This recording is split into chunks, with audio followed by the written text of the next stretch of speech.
जिंदाबाद जिंदाबाद वंदे मातरम वंदे मातरम जय जवान प्रधानमंत्री आवास देना होगा सरकार होश में आओ जिंदाबाद जिंदाबाद भारतीय जनता पार्टी जिंदाबाद जिंदाबाद जिंदाबाद और आवाज और अधिकार प्रधानमंत्री आवास देना होगा सरकार होश में आओ जिंदाबाद जय जवान जय किसान जय जवान जय किसान और अधिकार प्रधानमंत्री आवास देना होगा और आवास और अधिकार भारत माता की जय भारत माता की जय। वहाँ के स्थानीय जो लोग हैं जिनको प्रधानमंत्री आवास की आवश्यकता थी, लेकिन ये जो सरकार प्रधानमंत्री आवास अपना राज्य का हिस्सा जो रोक के रखी है और उसके सरकार के विरुद्ध हमने आवाज़ बुलंद किया है। यहाँ पर हमारे भारतीय जनता पार्टी के सभी कार्यकर्ता आदरणीय जन यहाँ पर उपस्थित है, नगर पंचायत अध्यक्ष भी हैं और सभी आदरणीय जन हैं। हम सबकी मांग यही है और लोगों के अधिकार के लिए हम खड़े हुए हैं।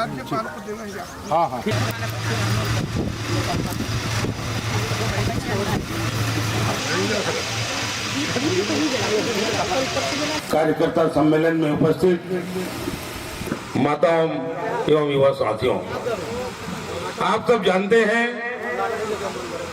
कि हमारे राष्ट्र के नेता आदरणीय मोदी जी के द्वारा पूरे भारतवर्ष में प्रधानमंत्री आवास के लिए जो राशि भेजना है सभी राज्यों में भेजते हैं। जिन लोगों को आवास मिलना चाहिए आवास नहीं मिल पा रहा है। भारतीय जनता पार्टी को आशीर्वाद प्राप्त होता है जनता का, तो राष्ट्र जो है नवनिर्माण की ओर आगे बढ़ जाता है। किसानों को सम्मान निधि,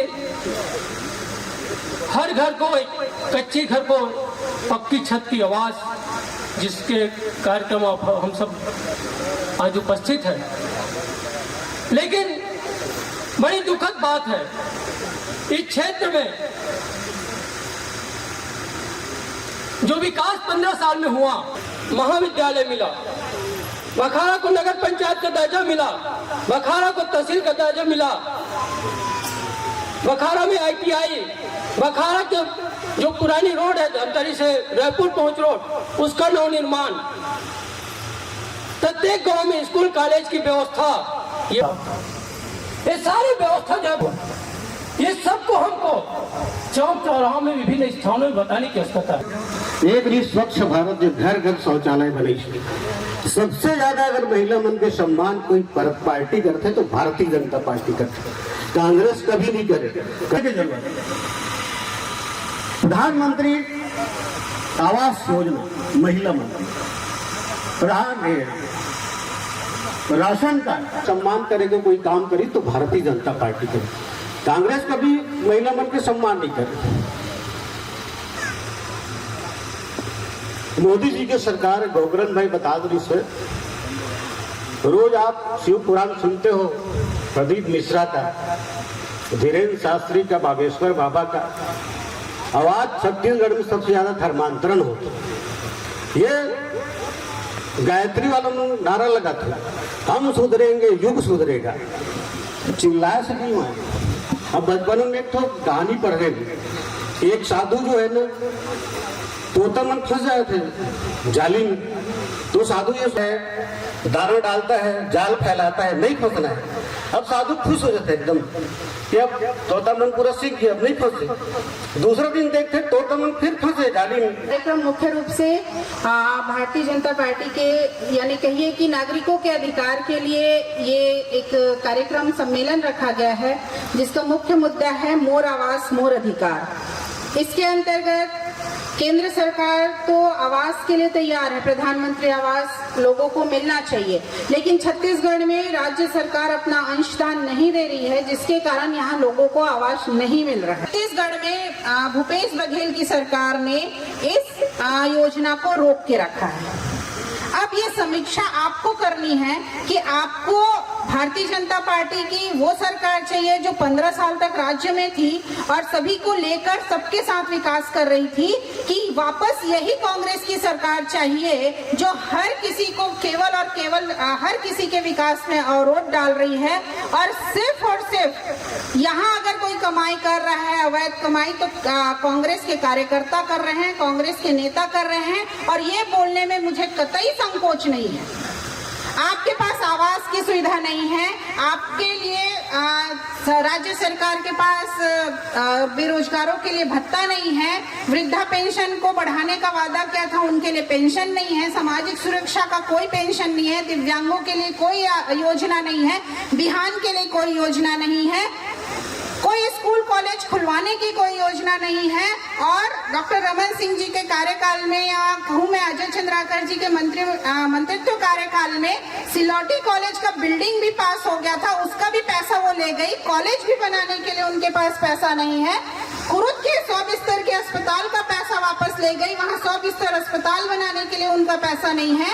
लेकिन ये सोचने का विषय है कि छत्तीसगढ़ में शराब की फैक्ट्रियां खुल रही हैं, लगातार खुल रही हैं, कॉलेज नहीं खुल रहे, हॉस्पिटल नहीं खुल रहे, कोई नया उद्योग नहीं खुल रहा, रोजगार के कोई साधन नहीं हो रहे हैं, लेकिन शराब की फैक्ट्रियां खुल रही हैं। आपके पास कोरोना जैसे काल में भी आपके पास मेडिसिन नहीं पहुंच रहा था, लेकिन शराब पहुंच रही थी।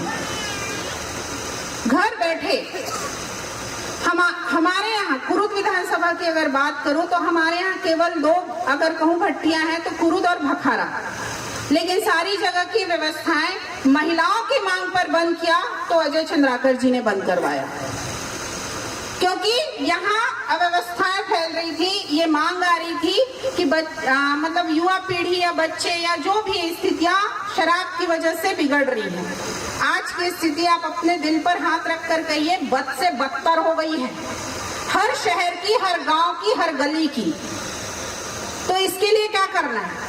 इसके लिए ना शासन ना प्रशासन कोई काम नहीं करेगा, क्योंकि कांग्रेस चाहती है कि शराब की बिक्री हो, अवैध बिक्री हो, क्योंकि उनसे उनकी कमाई है, उनकी जेबें भरती है और भूपेश बघेल जी को वो पैसा दिल्ली भेजना होता है। तब हमारे राहुल बाबा यात्रा शुरू करते हैं।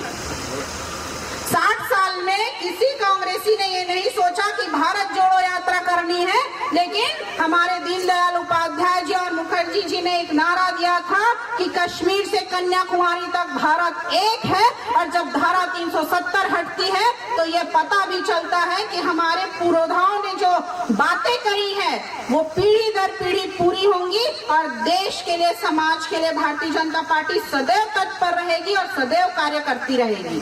अब ये चुनाव आपको करना है, ये आपको तय करना है कि हम भारतीय जनता पार्टी जैसे सिद्धांतवादी पार्टी का चयन करते हैं या केवल और केवल अवैध और कहना चाहिए अराजकता फैलाने वाली कांग्रेस का साथ देते हैं। जिम्मेदारी अगर भोली भाली जनता उसमें फंसती है तो वो केवल 5 साल का नुकसान नहीं करती, आने वाली पीढ़ी भी उसका मुआवजा भुगतती है।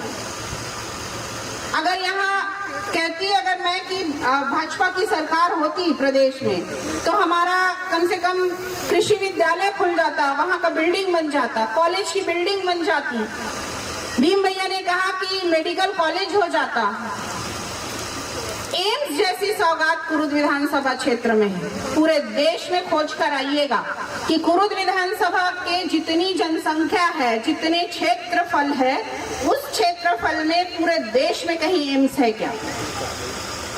तो अगर हमारे विधानसभा के लिए, हमारे प्रदेश के लिए हमारे नेताओं की सोच इतनी अच्छी है, हमारे नेता हमारे सबको लेकर साथ चलना चाहते हैं, तो हमें भी ये हमारा दायित्व है कि ऐसे नेतृत्व को हम आगे बढ़ाएं। मैं खासकर महिलाओं से बात करूंगी। बिहान का कर्ज माफी का दावा किया गया था, मैंने बिहान को बहुत बारीकी से अध्ययन किया। कोर्रा क्लस्टर हमारे विधानसभा में सबसे आगे था। जैविक खाद निर्माण, पेस्टिसाइड निर्माण, यहाँ तक कि जैविक कृषि भी उन लोग कर रहे थे आज आप गौठान में केचुआ खाद बना रहे हैं और जबरदस्ती आपको किसानों को पकड़ाया जा रहा है। तो ये सारी चीजें तो आप पहले से ही जानते हैं। अजय चंद्राकर जी ने इसका कई बार प्रशिक्षण करवाया है। संगठन के लिए भवन, पूरे विधानसभा में संगठन की बैठक के लिए भवन भी स्वीकृत होता, लेकिन आज स्थिति बिहान की कहीं से कहीं जा रही है। हमारे पास कोई व्यवस्था नहीं है, हम सिर्फ जमा खर्च कर रहे हैं। तो क्या हमको जमा खर्च करना है कि बिहान को और आगे लेकर जाना है? आयुष्मान भारत का आयुष्मान कार्ड जो है 5 लाख तक की भारत सरकार, केंद्र सरकार उस पे जो हमको सेवा देती है, वो केवल छत्तीसगढ़ में लागू नहीं है। केंद्र सरकार आपका आयुष्मान कार्ड बनाती है, आप देश में कहीं भी जाकर इलाज करा सकते हैं उस आयुष्मान कार्ड से, केवल छत्तीसगढ़ में नहीं करा सकते। क्यों? क्योंकि भूपेश बघेल नहीं चाहते कि केंद्र की अच्छी योजनाएं यहाँ की जनता तक पहुँचे। केवल और केवल जनता को बेवकूफ बनाना है। केंद्र सरकार हर योजना यहाँ लागू करना चाहती है और बाकी प्रदेशों में चल भी रही है। केवल और केवल भूपेश बघेल जी रोक रहे हैं जनता तक उनका अधिकार पहुंचने के लिए, लेकिन हमारी लड़ाई जारी रहेगी। हमारे मार्गदर्शक अजय चंद्राकर जी के नेतृत्व में हम लड़ते रहेंगे। कुरुद विधानसभा लड़ता रहेगा, लोगों के लिए लड़ता रहेगा और भूपेश बघेल को आईना दिखाता रहेगा, और हम लड़ते आ रहे हैं। लेकिन ये समय अब निर्णय का है, क्योंकि अब समय नहीं है। आने वाले समय में नवंबर में आपका इलेक्शन है, और ये बोलने में मुझे कतई संकोच नहीं कि हमें कैसा नेतृत्व चाहिए, ये आज आपको तय करना है कि हमको भारतीय जनता पार्टी में अजय चंद्राकर जी जैसा नेतृत्व चाहिए, भाजपा का नेतृत्व चाहिए, कि ऐसे ढोंगी लोग चाहिए, ऐसे मदारी लोग चाहिए। आपको अपना विकास चाहिए, आपको अपना अधिकार चाहिए, कि केवल और केवल इनकी बातों में आना है। एक डमरू एक राग बजा रहे हैं और कोई प्रदेश में काम नहीं है।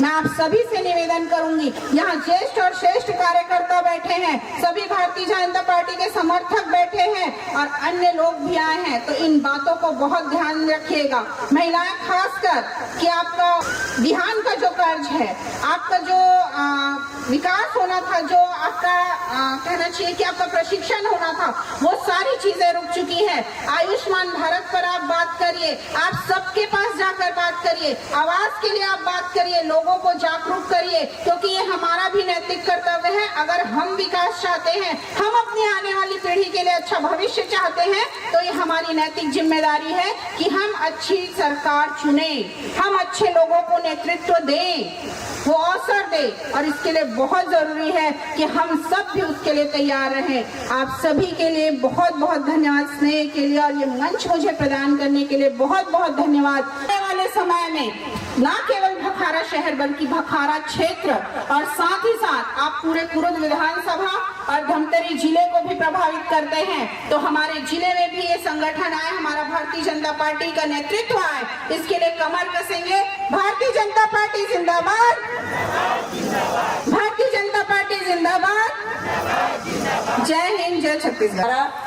नगर पंचायत भखारा महिला मोर्चा, आज पार्टी के पुरोधा पंडित दीनदयाल उपाध्याय जी की पुण्यतिथि भी है, जिसे हम सब बहुत नतमस्तक करते हुए आज आप सभी की ओर से भी मैं पुष्पांजलि अर्पित करती हूँ।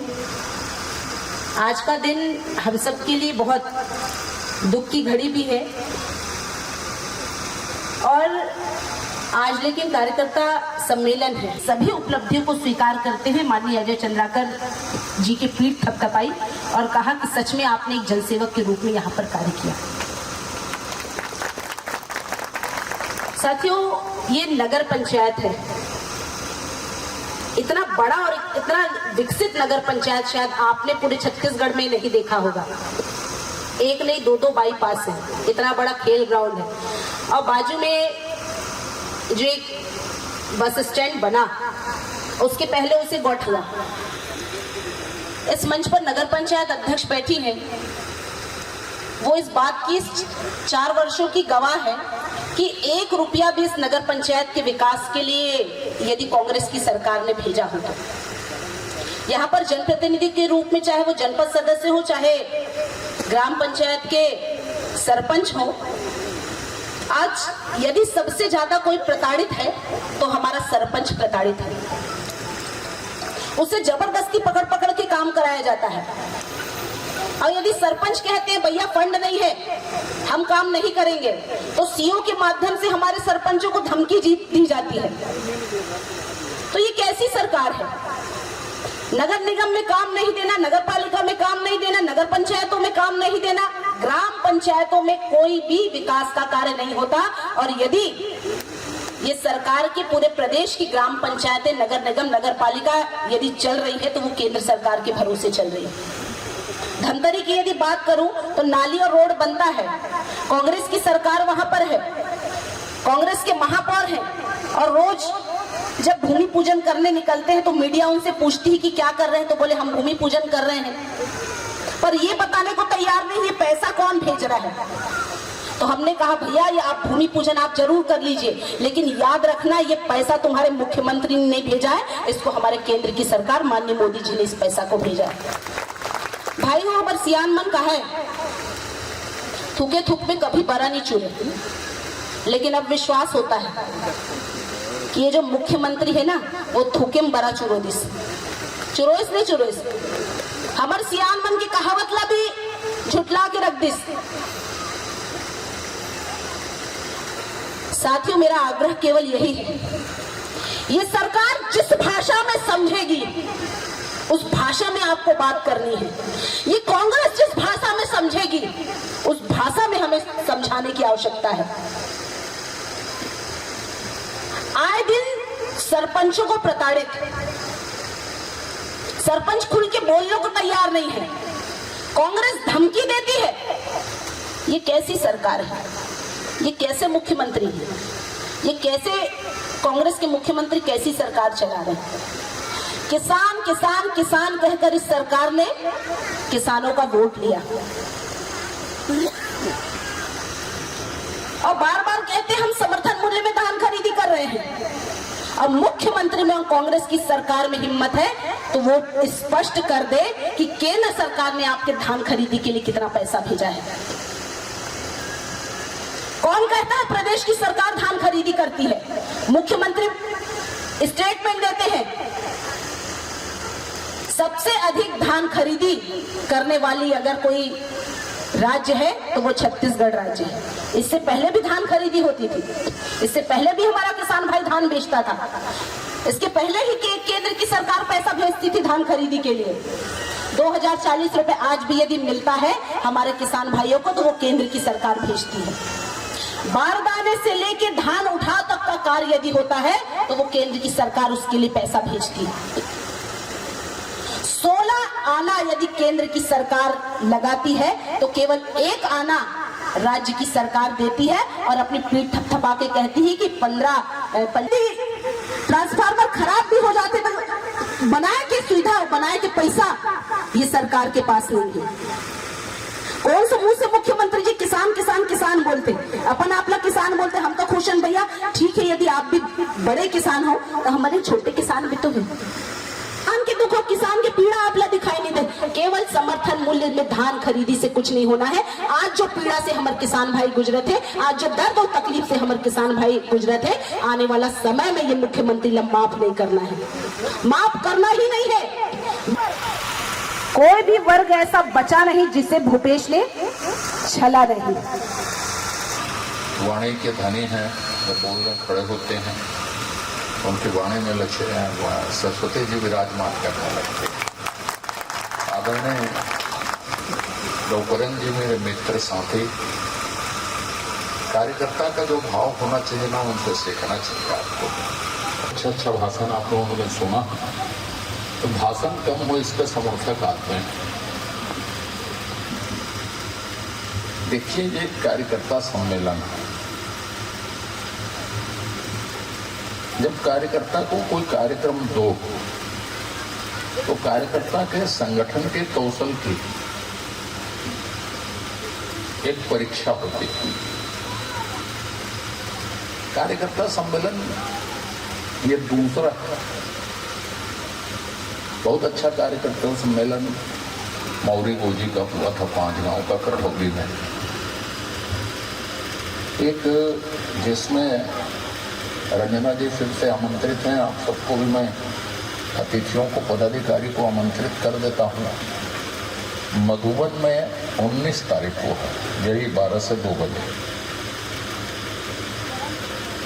उसके बाद एक और ड्यू है, जो मेरा 237 बूथों में बूथ विस्तार या बूथ मजबूतीकरण के लिए जो प्रवास हुआ था, उसमें मैं कई गांव में भाषण नहीं दिया था। मैंने कहा था कि हम बैठक के माध्यम से बातचीत करेंगे कि हमारे कार्य, विषय, हमारी कमजोरियां, हम आत्मचिंतन उसमें करेंगे। तो एक मड़ेले में होना, मित्रों, कार्यकर्ता सम्मेलन में जब लोग आते हैं, मसलन जैसे 5 बूथ यहाँ हैं, 5 बूथ में यदि सही गठन है तो 30 लोग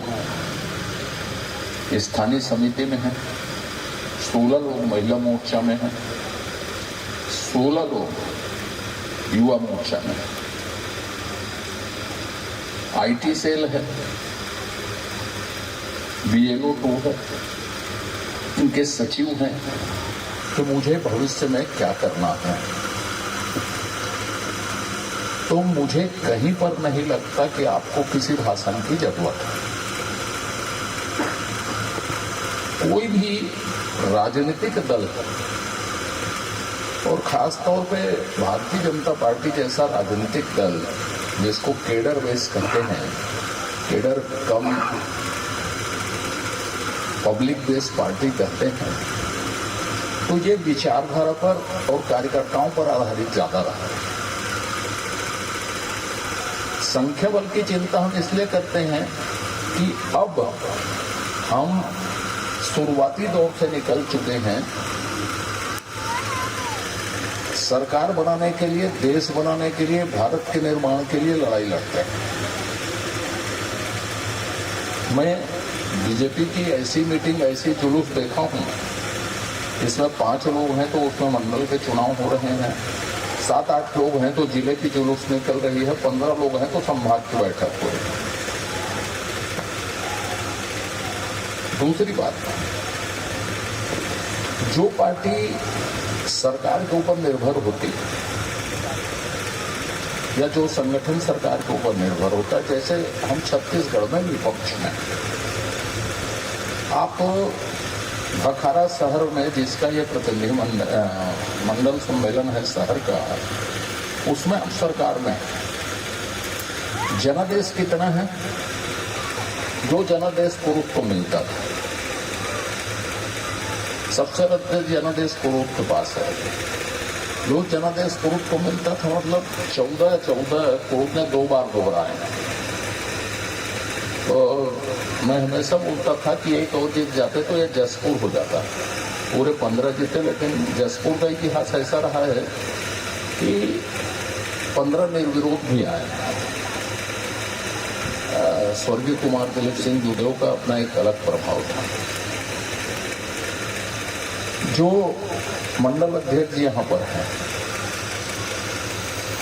और शहर शक्ति केंद्र के 2 प्रभारी हैं, राम स्वरूप जी, शायद मैं उसका नाम नहीं लिया था, तो क्षमा करेंगे, और ग्रामीण के भी जो कार्यकर्ता आए हैं और शहर के भी जो कार्यकर्ता आए हैं, और विशेष तौर पे दिलीप जी और मरावी जी बैठे। पार्टी का रूपांतरण का मतलब यह होता है कि 1986-87 के पहले मध्य प्रदेश में हम सरकार बनाने के लिए चुनाव नहीं लड़ते थे। हम जानते थे रिजल्ट के पहले कि हम विपक्ष में बैठने वाले हैं। 86-87 में हमने चुनाव लड़ना शुरू किया और घोषणा की कि हम इस बार सरकार बनाने के लिए लड़ेंगे, और 89 में हमारी सरकार बन गई। जनसंघ में तब भारतीय जनता पार्टी बन गई। पिछली बार हमने तय किया था कि भखारा में हर बार चाहे जो करना पड़ जाए यहाँ को जीतेंगे। जीत का स्वप्न पूरा हो गया हमारा। यही आखिरी स्वप्न नहीं है। यदि आप भारतीय जनता पार्टी को जानते और समझते हो तो नेशन फर्स्ट सोसाइटी सेकंड और सेल्फ थर्ड होता है। नेशन माने देश, सोसाइटी माने समाज और मैं खुद माने आप। जो भी योजनाएं बनती हैं वो एक आम आदमी के लिए, गरीब के लिए, जिसको हम अंत्योदय कहते हैं, समावेशी विकास उसको बोलते हैं, जिसमें एक आम आदमी की भागीदारी विकास में हो। राम गोपाल जी बैठे हैं, भाभी जी बैठी हैं, तो मैं महिलाओं के बारे में तो कोई टिप्पणी करता नहीं। 10-11 जने सम्माननीय पार्षदगण बैठे हैं। सम्मेलन में संगठन की भागीदारी और आपका तालमेल क्या है? महामंत्री भी कहीं पर थे, विष्णु जी, तो मुख्यालय से एक महामंत्री रखने का कारण भी यही था कि संगठन से तालमेल कैसा है, उपस्थिति कैसी है। ये मेरी टिप्पणी का विषय नहीं है, ये आपके चिंतन का विषय है। क्यों चिंतन का विषय है? कि जब हम सत्ता में होते थे तो सारी चीजें एक फोन से हो जाती हैं। जब हम विपक्ष में हैं तो सारी चीजें संगठन के प्रदर्शन के हिसाब से होंगी कि आप शासन प्रशासन पर दबाव डालने के लिए कितनी मजबूती के साथ खड़े हैं। चुनाव जीतने के लिए जो लीडरशिप यहाँ पे मौजूद है, संगठन की या सरकार की लीडरशिप जो मौजूद है, वो कार्यकर्ताओं का मनोबल बनाने में कितना सफल है। मेरी आलोचना और मेरी प्रसन्नता का जहां तक सवाल है, तो भखारा के मामले में मैं मौन हूं। मौन हूं मतलब भखारा की जनता ने अपना काम कर दिया। एक ऐतिहासिक मैंडेट मैंने जनादेश आपको दे दिया। ये जनादेश में खरे उतर रहे हैं कि नहीं उतर रहे हैं, ये चिंतन करना आप लोगों का काम है। आप यदि ये सोचते हैं कि किसी को नहीं मालूम जनता में अच्छा या बुरा बात, क्योंकि मैं आलोचना करने के लिए मुझे कुछ बताना होता तो इतनी बैठक होती, मैं किसी को कभी भी कुछ भी बोल देता। एक बार मैंने जो बोलना था रेस्ट हाउस में एक बार कर दिया था, दोबारा न तो मुझे बोलना न दोबारा मुझे कुछ कहना। जो समझ में आता है मैं समझ रहा था, लेकिन भारतीय जनता पार्टी का लक्ष्य एक नगर पालिका में विजय नहीं। भारतीय जनता पार्टी का लक्ष्य एक बेहतर समाज, बेहतर देश का निर्माण, बेहतर कार्यकर्ता का निर्माण, जिसके चरित्र से संगठन आलोकित हो, जिसके चरित्र के कार्य से सारे नीति प्रभावित हो और जन सेवा का कार्य, कार्यकर्ताओं के देख रेख का कार्य अनवरत भाव से चले। यदि हम कहीं पे अनवरत भाव में असफल हैं किन्हीं कारणों से, मेरे और आपके बीच में कोई मामले हैं, तो मैं तो साहब ये मेरे हाथ जोड़े हैं भखारा के लिए विनम्रता के साथ, क्योंकि कार्यकर्ताओं के साथ मैं कोई ईगो नहीं पालता। यदि आप मुझे जो कहते हैं, मेरी जितनी आलोचना करना है आप कर सकते हैं, लेकिन एक लक्ष्य जरूर रखें कि भखारा के दोनों बूथ मिला के आखिरी चुनाव जो अगली पंचवर्षीय में शुरू होना है, दिसंबर से शुरू होगा, लोकसभा होगा, फिर आपके चुनाव होंगे, फिर नगर पंचायत के चुनाव होंगे, फिर ग्राम पंचायतों के चुनाव होंगे। तो आगामी 2 साल जो चुनाव के हैं उसमें हम मुख्यालय के कार्यकर्ता होने के नाते ऐसी हवा का निर्माण करें कि गांव के लोग भी कहें कि यदि तब्दीलियां देखना है, संगठन के कार्य आचार व्यवहार को देखना है, विकास के आयामों को यदि देखना है, तो हमको भखारा विजिट करना चाहिए। तो ये जो सकारात्मक वायुमंडल का निर्माण होता है, वो कार्यकर्ताओं के मानसिकता को निर्माण करता है। मैं पूरे प्रदेश में इस बात से सहमत बिल्कुल नहीं हूं, जो कार्यकर्ता समीक्षा में भाग लेते हैं, जो मुंह फुलाए हैं या जो नाराज हैं किसी से, मुझे ये समझ में नहीं आता कि किससे कौन नाराज होता है राजनीतिक पार्टी में। मैं किससे नाराज होऊंगा? मेरा आदर्श कौन है? मेरा आदर्श यदि मैंने भारतीय जनता पार्टी को स्वीकार किया है तो भारतीय जनता पार्टी की पंच निष्ठाएं, ये भारत देश, मेरी धर्म, मेरी संस्कृति और अंत्योदय की जो सेवा है वो मेरे आदर्श हैं। और उसको पूरा करने के लिए जो नेतृत्व करते हैं, चाहे नड्डा जी नेतृत्व करें, मोदी जी नेतृत्व करें, नेपथ्य के काल में बहुत लोगों ने संगठन का नेतृत्व किया, अटल बिहारी वाजपेयी जी ने देश को नेतृत्व किया, जिसके कारण छत्तीसगढ़ बना, वो मेरे आदर्श हैं। मैं और मेरे जैसे आप सब जो बैठे हैं एक कार्यकर्ता हैं जो इस महान उद्देश्य के लिए अपने आप को समर्पित करते हैं। आपके काम हुए या नहीं हुए, वो हमारा जो सिस्टम पूरा खड़ा हो, जिसके हम कहीं कहीं एक एक लोग अवयव, मैं हट जाता हूं तो वो जगह खाली होगी, ये हट जाते हैं वो जगह खाली होगी, वो जगह भरेगी, अच्छे से भरेगी। मिट्टी की जगह ईंटा लग जाएगा, ईंटा की जगह मिट्टी लग जाएगा, इस्पात लग जाएगा, केवल ब्लॉक लग जाएंगे, कुछ भी लग जाए अच्छा या बुरा, लेकिन वो जगह फिर से भरेगी। यदि हम अपनी किसी निहित कारणों से, व्यक्तिगत कारणों से इस महान उद्देश्यों को प्रभावित करते हैं तो ये समझ लें कि हम पाप कर रहे हैं। हम किसी विचारधारा में नहीं, हम यदि सार्वजनिक जीवन या राजनीतिक जीवन में हैं तो अपने कुछ निहित स्वार्थों की पूर्ति के लिए राजनीतिक जीवन में। संगठन ने आपसे कभी नहीं पूछा, मंचस्थ नेताओं ने आपको कभी नहीं पूछा कि आप क्या करते हैं, क्या नहीं करते हैं, ये करना चाहिए, वो करना चाहिए, किसी को भी नहीं। संगठन का काम है कि एक अच्छा नेतृत्व तैयार करे। कभी कन्हैया जी आएंगे तो कन्हैया जी के बाद और कोई आएगा, उसके बाद कोई और आएगा, मेरे बाद कोई और आएगा, और आगे बढ़ेंगे, मेरे पहले लोग थे। तो ये एक निरंतर की प्रक्रिया संगठन में चलते रहते हैं। जब हम संगठन को समझ जाते हैं और ये भाव आ जाता है कि मुझे जो कार्य मिला, मुझे जो दायित्व मिला, उसको मैं सर्वश्रेष्ठ भाव से संपादित करूंगा।